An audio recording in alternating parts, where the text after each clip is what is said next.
Hey, e aí pessoal? Espero que vocês estejam bem, que tenham podido ler bastante poesia esta semana. Eu li, sim, li bastante poesia, alguns livros já na segunda leitura, outros na primeira.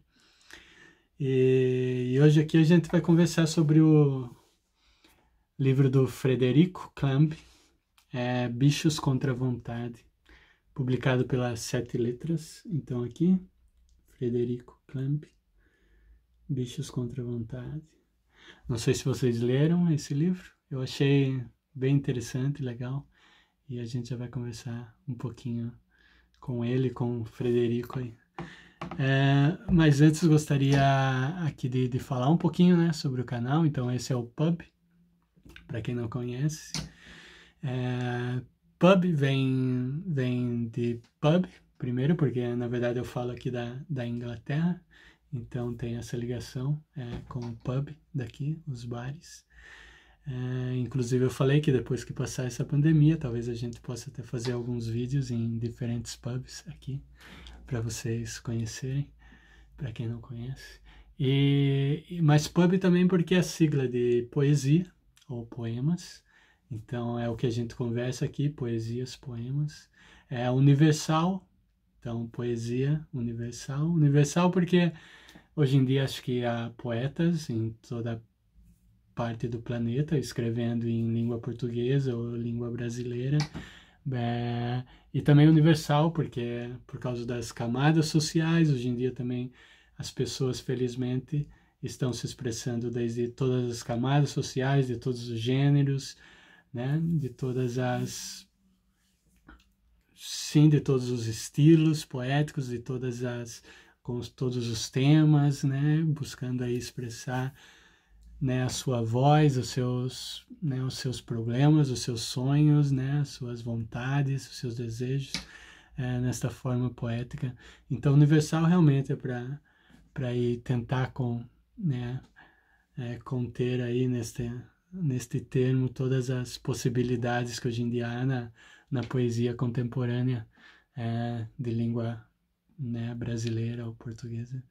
E brasileiro por isso, porque a maioria dos poetas que a gente vai ler aqui, ou tem lido, são brasileiros ou escrevem em língua brasileira.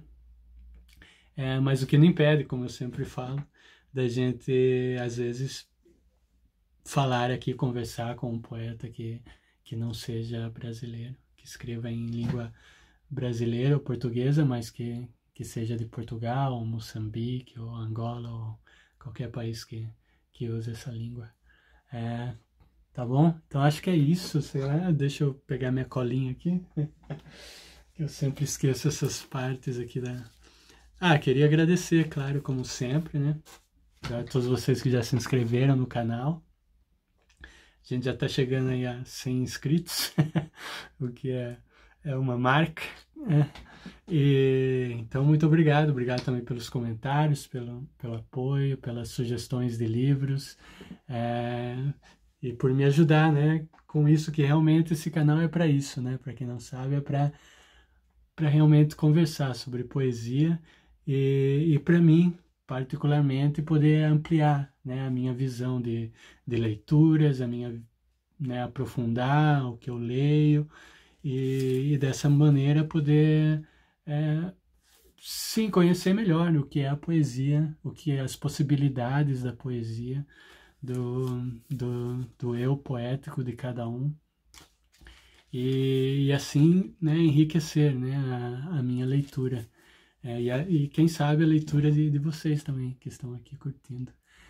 Então é isso, aqui não é um curso, né, não é aulas, não são nada que é certo, é definitivo ou é errado. A gente joga com as possibilidades e principalmente com os questionamentos, né, porque ler para nós é questionar, conversar é sempre de uma maneira crítica, não?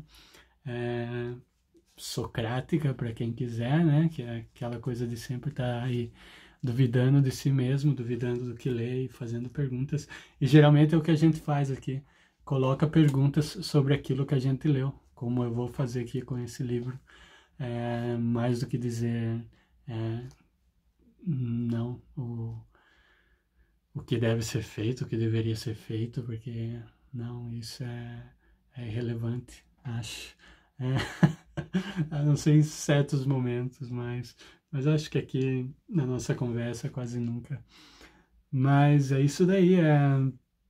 Fora isso, então, pedir para aqueles que estão aqui vendo a primeira vez, que ainda não se inscreveram, se puderem se inscrever aí, apoiar, comentar, compartilhar, vai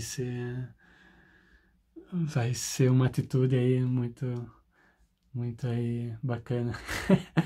Tá? Mas vamos aqui falar sobre o livro, que é isso que importa. Então, tenho aqui também minha colinha sobre o livro. Como vocês sabem, a gente sempre gosta de ler escrevendo, né? Essa é a maneira que a gente dialoga com os poemas, com os poetas aqui, que a gente conversa. E tem muitas perguntas aqui que eu gostaria de fazer para o Frederico. Frederico Clamb, né? É um amigo também do Facebook. Acho que também é cineasta, pelo que eu vi, pelo que andei investigando aí no Face. Mas na verdade eu não sei se esse é seu primeiro livro ou o segundo, é o primeiro livro que eu estou lendo. E eu gostei bastante. É um poeta que conversa, dá para ver que ele conversa, tem vários momentos aqui, não? Que liga, né, com a cultura até britânica, não, na literatura ou de língua inglesa, não, que tem aqui relações com o Joyce, com o Eliot, no livro. Então são esse tipo de influência a gente pode encontrar nesse livro. Mas começando aqui pelo sumário, então, na verdade começando pelo título, não? Bichos contra a vontade, eu acho que uma das primeiras perguntas que a gente pode fazer como leitor, ou ao menos eu me fiz, é a questão do bichos, né? Então, não é bicho contra a vontade, são bichos, né? Então, a gente pode imaginar que é um coletivo de bichos, né? Um grupo de bichos aí, como sujeito do poema, né? Ou se não, até mesmo aquela questão do eu poético, né? O eu poético se multiplicando, né, nas suas várias personalidades, não, várias heteronônimos, por assim dizer, não, nas suas várias, né, razões aí de existência, de sonhos, né, de desejos, né, e então tem essa relação, né, também é claro, né, o bichos a gente durante o poema vai ver que tem ali vários bichos, principalmente na última parte, ou na quinta, não lembro se é na quinta ou na última, tem vários sujeitos aí, animais aparecendo no texto. Então é isso, né? A gente pode com certeza fazer várias perguntas sobre esse bichos contra a vontade. E também tem, claro, essa questão humana, né? De que a gente, como ser racional, como, né, que tem a linguagem, né? Novamente a gente cai nessa questão que a gente sempre está conversando aqui, né? Que acho que é bem da nossa contemporaneidade, né? E algo que não dá para fugir, né? Que é essa consciência que a gente tem hoje sobre esses dois, né, lados nossos, né? Que é o natural, por assim dizer, ou o biológico, e o cultural, né? É claro que esses dois lados, né? A gente não pode separá-los completamente. Com relação a nós, porque eles estão sempre juntos. Tanto porque o biológico, né, o próprio termo, né, biológico, a própria, né, a nosso desejo, né, de conhecer o que é o biológico, de nomeá-lo e tudo isso, já o transforma em cultural, né?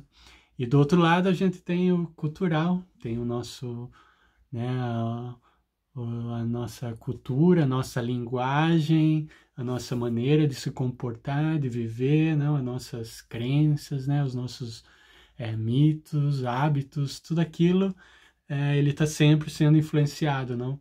Seja por nosso DNA, que a gente conhece hoje, né? Que aí define muito, né? Do que a gente é ou vai ser, tal. Seja pelas outras questões, né, também biológicas, não? E e animais aí que controlam não, o nosso físico, não? E que a gente sabe influencia muito de como a gente vive, né? E reage. Então, tem várias questões aqui, só no título, tudo isso são questionamentos, são perguntas que se a gente para um pouquinho e começa a pensar sobre o título, podem vir à tona, né? Eu gostaria de saber o que vocês pensaram, talvez, quando leram aí Bichos contra a Vontade. Ou talvez o Frederico poderia nos falar alguma coisa. Qual foi realmente a intenção, se é que tem uma intenção assim. Mas então, daí chegando no sumário, como vocês podem ver, o sumário. E como vocês podem ver aí, né, a gente tem sumário, primeira parte, mas não tem segunda parte. Então, se vocês leram o livro, fica aí a pergunta. Esse é um livro que gosta de deixar várias perguntas, tem várias partes aqui. Então, é um livro que joga com essa questão do branco, né, do espaço, como vocês podem ver aqui no 3, né, aí no sumário. Então, isso também é muito da poesia visual, né, da poesia talvez concretista, não da poesia atual, né, ou até modernista, não, Mallarmé, ou todos que já começaram a jogar muito com a questão da página, com a questão do branco, com a questão dos sinais, né, que eles funcionam das duas maneiras, né, através dos seus opostos, né. Então, o oposto de um sinal é o não sinal, é o branco. Então tem todas essas questões aí. Também interessante aqui a questão do S, né, como vocês viram, S, aí primeira parte S. Então depois que a gente vai lendo o poema, a gente vai ver que tem vários personagens, na verdade, os sujeitos que aparecem como S, o J, tem também o Z, né? Então esses são alguns dos personagens que aparecem aí, sujeitos, né, como letra. Então tudo isso tem um significado, né? Se a gente quiser se perguntar no livro qual é, a gente talvez encontre, né, através de uma investigação, porque esses livros também que lidam, né, influenciados pelo modernismo e tal, eles estão sempre aí, né, nos questionando, querendo que a gente realmente pare, reflita, busque neles, né, as respostas, né, se é que há uma resposta, não? Eles não estão aqui somente para nos dar um jeito de ser, de pensar, de se comportar, não, eles querem aí também pôr perguntas através disso, né, através sim, de se expressar de uma maneira meio vaga, né, não totalmente, né, concreta e fixa, né, não é isso que esses poemas geralmente eles buscam. E esse poema é assim, né, ele é bem aí cheio de, né, de vagas aí, de buracos, né, de espaços onde a gente pode aí se entrar, né, e questionar o poema e nos questionar durante a leitura, né. Então tem esse jogo, né, com o leitor e autor. E o que é interessante, né, é muito bacana, eu gosto de poemas assim, e por isso eu gostei do poema do Frederico aqui, e com certeza tem muito aqui para desvendar, que eu ainda não desvendei, apesar de ter lido 2 vezes já, mas é daqueles poemas que a gente pode aí buscar várias camadas neles, né, vários layers, e é isso aí. Outros personagens também no livro que a gente encontra, tem uma Ava, que é escrito com letra minúscula. Esta é outra questão com relação à linguagem e à forma. Então os poemas, né? Então o livro é dividido aí em praticamente 6 poemas, como a gente pode ver. 6 poemas que podem ser lidos, né, separadamente, eu acho. A gente pode, né, lê-los e tentar entendê-los separadamente, mas ao mesmo tempo eles são parte de um poema só, que é essa primeira parte, que é esse poema Bichos contra a Vontade. Então eles se não interrelacionam, são como se fosse um poema só, mas ao mesmo tempo são divididos aí nessas 6 partes. E acho que os sujeitos eles passam, né, como uma espécie de trem que eles vão, ou vagões. Mas como eu disse, isso também é meio incerto, né? Ou pode se tornar certo se a gente investigar de modo mais profundo, talvez, onde eles estão, né?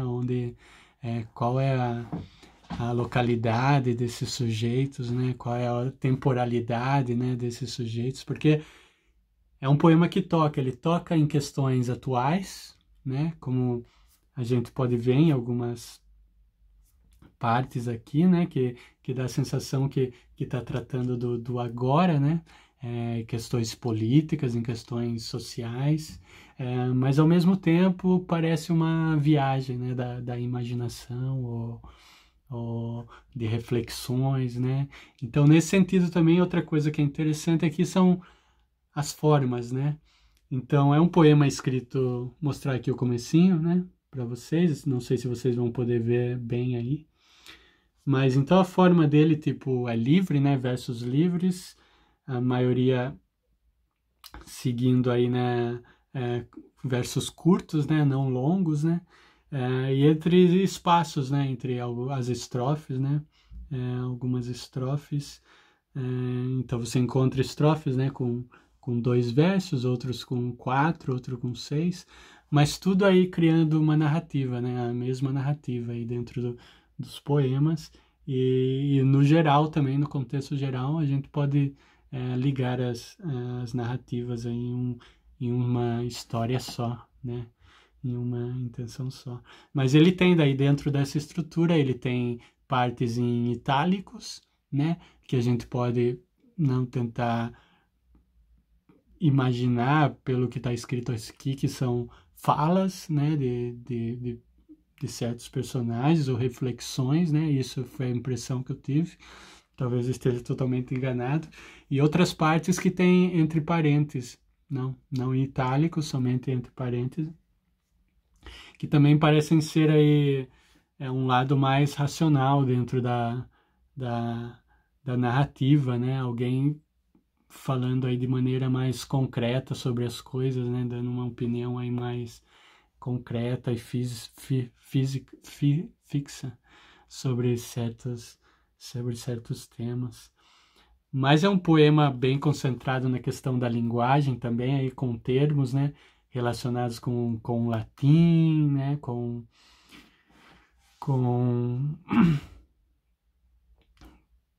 com mitos também, né, que a gente vai encontrar com relação ao bicho, né, mitos clássicos, né, antigos. Então é um poema com várias questões aí para se ver, né. Deixa eu ver o que eu mais escrevi aqui. Sobre perguntas, né, que eu me fiz com relação ao poema, né.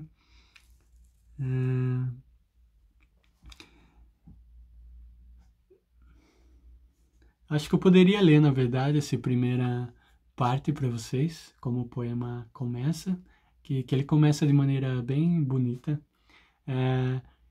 Então, o título dessa primeira parte é Desenho de Som em 7/2 com Requiem. Então, desculpa. Então, a gente pode ver aqui que a gente tem várias linguagens aqui, né? Tem o 7, que é em inglês, tem desenho, som, tem o número 2, tem requiem, que é, né, latim, ao mesmo tempo é musical, né, relacionado com a questão da música. Então, apenas no título aí você já vai ter uma ideia do que a gente vai poder encontrar em todo o poema, não é? Essa questão de vários sinais, né, várias formas de expressar a linguagem, né, e certa ideia, certo pensamento, né.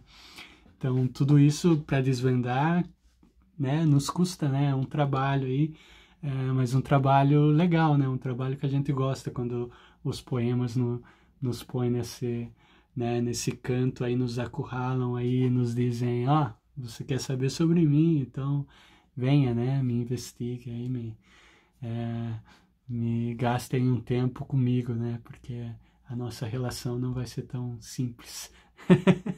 Mas vamos ler aí essa primeira parte do poema.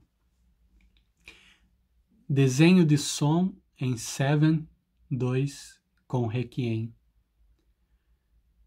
Estou há muitos minutos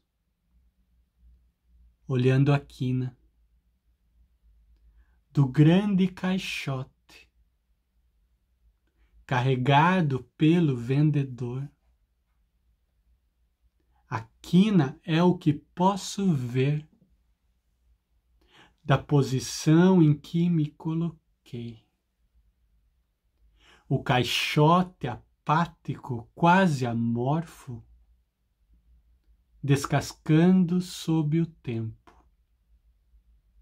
E acima dos chinelos de dedo, do dono a camisa regata,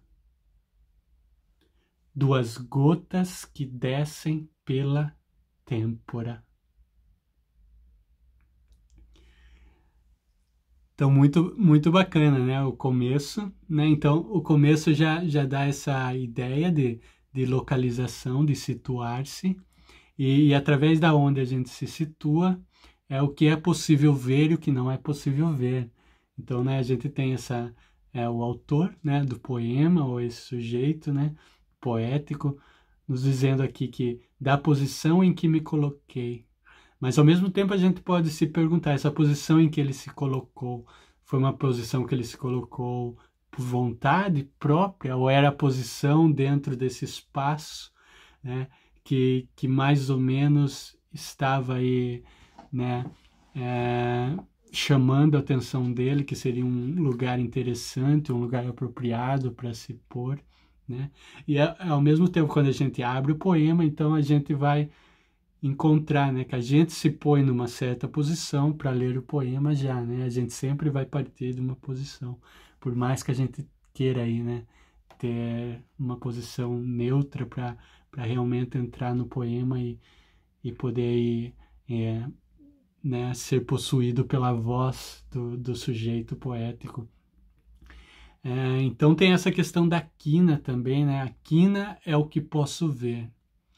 A gente vai encontrar em várias partes aqui depois na frente do poema, quando vocês lerem, vocês vão essa questão da quina, né, do ponto, do canto, né, do corner. Então tudo isso é interessante, né? E interessante também esse têmpora, né? Descendo aí, que é a parte da facial, né? Mas se a gente buscar, eu sempre gosto de buscar, mesmo se a gente tem noção do que é o termo em si, a palavra, porque a gente não é um dicionário, né? E geralmente quando a gente busca no dicionário, geralmente é algo que o poeta em si pode ter feito, né? Se revela para nós muitas outras condições desse termo, né? Muitas outras aí possibilidades, né, de leitura.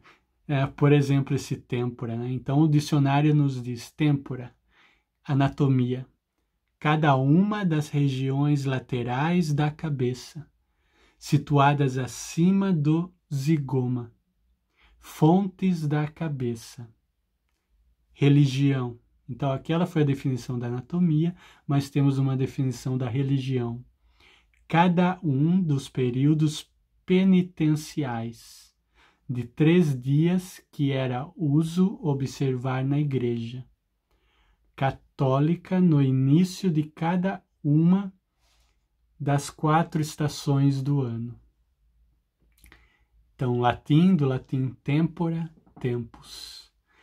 Então, aqui, né, com essa leitura do dicionário, né, algo que a gente não poderia aí, ter na cabeça, ao menos eu não tenho, que a minha memória é horrível nesse sentido, nos traz aí, né, uma outra possibilidade de leitura do poema. E tudo isso é interessante, né? Tudo isso é mágico, tudo faz parte da mágica da leitura. Então, depois dessa parte, a gente já tem uma parte que está em itálico, e diz assim: o brilhante instante silente, minha própria imagem, de um luto barato, empoeirado, entre pacotes de biscoito. Então dá para sentir aqui, né, que essa parte em itálico, né, que traz, né, a gente para esse sujeito, né, então minha própria imagem, né, então a imagem do sujeito é de um luto barato. Então a gente já se pergunta aqui o que pode estar acontecendo, o que vai acontecer no resto desse poema, né? E tem essa palavra silente também, que é outra palavra que eu achei interessante, né? E silente, se a gente busca no dicionário, a gente vai encontrar poético, né? Poético silencioso, poético calmo, né? Do latim também, silente, particípio presente de guardar silêncio. Então, para mim é como se fosse uma reflexão, né, desse eu poético, seja qual ele for. Não sei, na verdade, se era o J.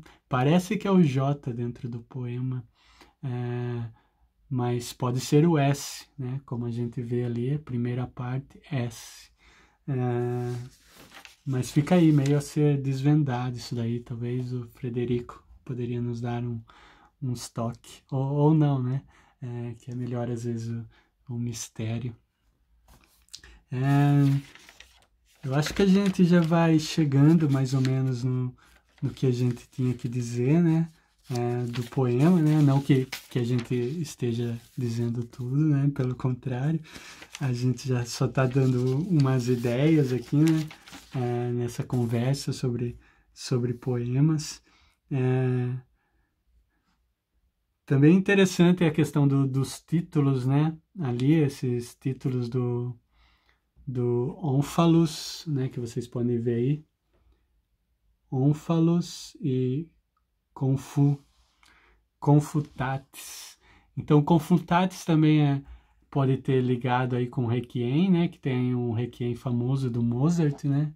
Que é Confutatis Maledictis. Escrevi aqui Confutatis Maledictis.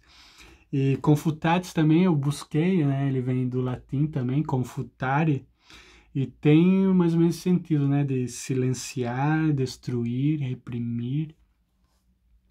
Então acho que o poema tem a ver com isso, né? Que é muito também da nossa atualidade, né? Principalmente aí política, né? E social. Então eu acho que o poema está tratando bastante dessa questão, né? Presente, né? Inclusive quando ele usa que o janeiro é o mais cruel. Ele não fala o mais cruel do mês, ele só diz janeiro é o mais cruel. Sobre os trilhos minhas unhas acabam. Antes que cresçam, as crianças correm antes que... Aí tem um ponto final, então tem muito dessa inconclusão, né? Dessa coisa que é realmente para deixar aí questionamentos, né? Mais do que respostas. Mas esse janeiro é o cruel, a gente já sabe, né? Que janeiro, em certos anos, aí é eleição, é presidente assumindo, é coisa do tipo, né? Mas eu gostaria de ler, então, mais uma... Tem essa frase também, contradições, um tumulto contido. Melhor do que isso, eu não considero um mundo. Achei bem interessante esses dois versos aí, acho que daria pra gente refletir bastante sobre eles aí. Então tem aqui a segunda parte, né, o segundo poema, que chama-se Solene, o roliço Buck Mulligan.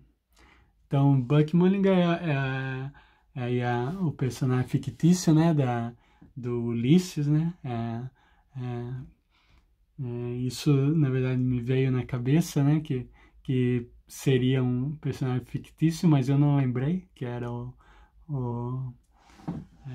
primeiro, na verdade, né, que surge, né, no Ulisses, né, naquela passagem, né, muito interessante do espelho, né? Do espelho, do gilete, né? E do couro, né? Coisa assim, né? De alguém que está aí surgindo nessa peça que a gente não sabe que faria com tudo aquilo. Mas então, nesse poema em si tem essa parte que diz, né? Oxalá deixe o governo. Se o governo deixar, vou trabalhar. Não para fugir ao tédio. Nunca conheci o tédio em toda a minha vida. Então a gente tem aqui, né, a questão governo, trabalhar, tal, tédio. Então é um poema bem interessante, né, e cheio aí de questões bacanas, né.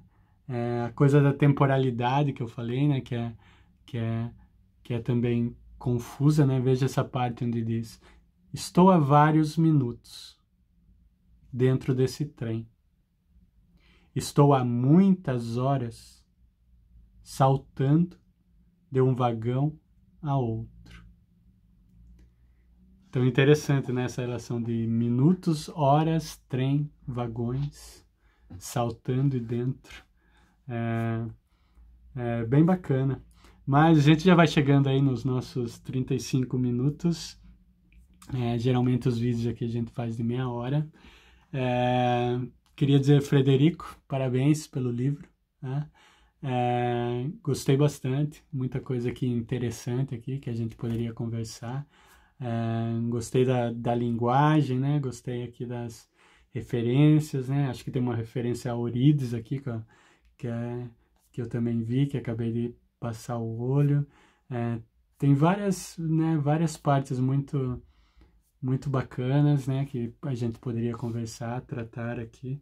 E se vocês tiverem alguma, né? Se vocês lerem o poema, algum trecho, se vocês têm uma ideia sobre o que trata o poema, né?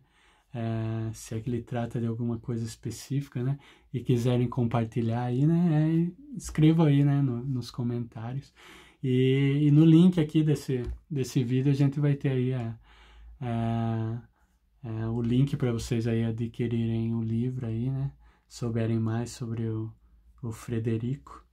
E é isso aí, né? Espero que vocês aí tenham uma ótima semana, né? De muita poesia. Vivam uma existência fantástica, lendo poesia. E até a próxima, né? Eu vou deixar vocês agora com um trechinho do poema aqui. Vou ler para vocês. E é isso aí, tá? Valeu e até a próxima. Leiam poesia, tá? Tchau, tchau. E parabéns, Frederico. Tchau, tchau.